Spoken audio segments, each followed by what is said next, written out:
Also eins habe ich noch. Und auch das hat einen durchaus, ich habe ja auch einen Bildungsauftrag. Ich habe auch einen Bildungsauftrag immer dabei. Und da geht es so um Historisches oft und auch historische, ich sage jetzt mal, Ungenauigkeiten zu korrigieren. So zum Beispiel, dass Sie das auch mal gehört haben, meistens in die ganze Literatur steht ja überall, dass der Udo Jürgens in Klagenfurt geboren ist. Steht in der Literatur. Er ist aber nicht in Klagenfurt, sondern in Kirchtellingsfurt geboren.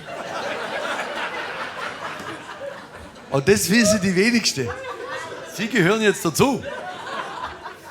So, und jetzt weiß ich deshalb, weil seine Eltern von Kirchtellingsfurt relativ bald umzogen sind nach Bernhausen. Und die haben dort einen Aussiedlerhof übernommen, der Köllerhof.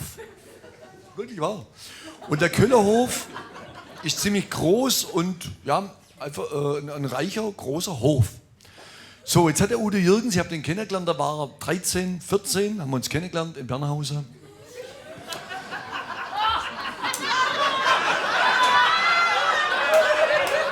Das können Sie alles überprüfen.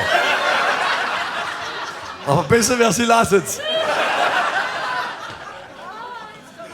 So, also wir haben uns kennengelernt und der Udo war ja in dem Alter, Sie werden es vielleicht wissen, wenn Sie sich mit seinem Leben ein bisschen befasst haben, war der Udo ja ein sehr dünner Stecker.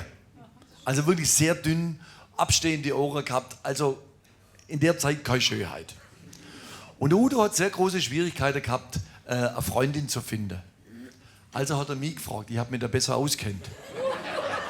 Hat er mich gefragt und gesagt, Mensch Wolfgang, kannst du mir nicht irgendeinen Tipp verraten, wie kriege ich das nach? Dann sage ich, Udo, habe ich gesagt. Udo, habe ich gesagt. Die Frauen, habe ich damals mit 14 schon gewusst, die Frauen suchen Sicherheit, Udo.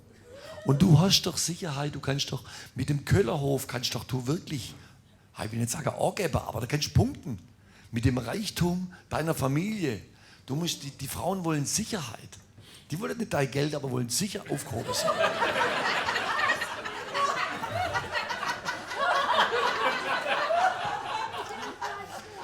Und der Udo hat es beherzigt und hat daraufhin seine Strategie geändert und hat tatsächlich den Köllerhof ins Spiel gebracht in Bernhausen und davon handelt das nachfolgende Gutzle.